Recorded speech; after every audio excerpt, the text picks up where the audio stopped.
Philadelphia police say 32-year-old murder suspect Jamir Harris turned himself in Friday after previously being exonerated for a 2012 murder conviction. The arrest comes just days after Democratic Senate candidate John Fetterman praised far-left DA Larry Krasner's conviction integrity unit, the ultimate underlier, which let Harris back out on the streets in the first place. The victim, Charles Gossett, was killed last month. Here's Charles' sister, Linda. We're really horrified at the fact that he's even on the streets. We're fed up, and we're not going to take it anymore. The system and everything that's going on, it's broken, and we're here to fix it. And Larry Krasner and his program that he thinks is working, it's not working, and we don't want it anymore. Republican Senate nominee Dr. Mehmet Oz has made Pennsylvania's crime crisis a hallmark in his campaign, and he joins us now with reaction. Dr. Oz, putting policy aside for a moment, how can anybody who wants to live in the city of Philadelphia or the state of Pennsylvania watch that sister pleading for somebody to do something and still vote for John Fetterman? I don't think they can, and that's why he's going to lose the election. But I got to say, you walk through the streets of Philadelphia and most of the large cities in Pennsylvania, it's the same story. People feel like the folks in charge value the criminals more than the innocent. The families are in pain. No one seems to care. The fact that Jamir Harris could have been released from prison by this conviction integrity unit, which sounds Orwellian, is shocking to me, and it is to everybody else.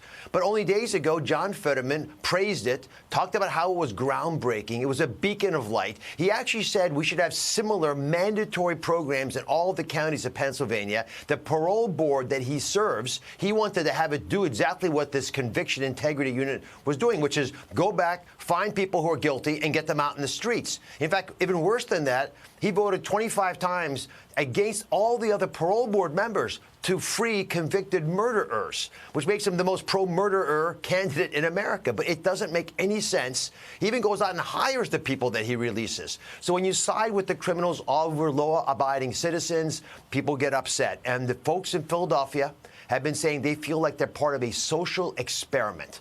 And this is their wording, white woke people make rules but aren't there to deal with the consequences of them. And I'm saying as a senator, I will ensure dangerous criminals do not go free and that police officers have our support and have the resources needed to do their jobs, because right now they are leaving at record numbers. All this happening as President Obama, former President Obama, cuts a last-minute campaign ad for your opponent, John Fetterman. Look, Obama has been relatively quiet this entire midterm cycle. He's not jumping in a lot of races. Is the fact that he has jumped into this race with an endorsement of your opponent an explicit acknowledgement that John Fetterman's internal polling says, uh-oh, we're losing to Dr. Oz and we're losing big time?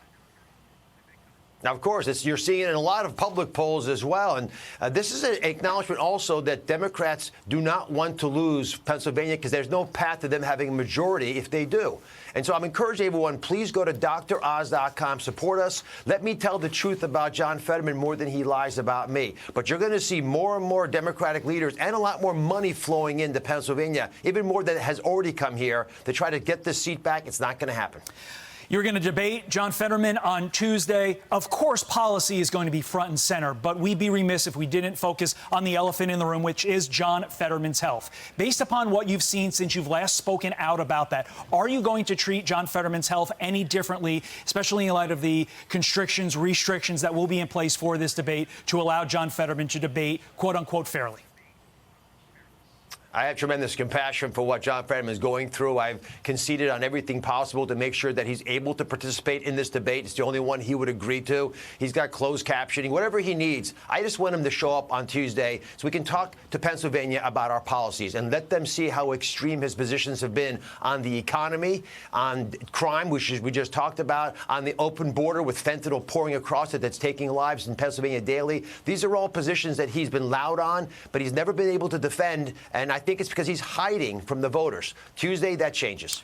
All debates are important, but boy, aside from the one in Georgia, this one certainly does seem to be the main event all Americans will be watching. Dr. Oz, thank you, sir. Best of luck. Thanks, Todd. Hey, it's Will Kane. Click here to subscribe to the Fox News channel on YouTube. It's the best way to get our latest interviews and highlights. And click to subscribe to the Will Kane podcast for full episodes right now.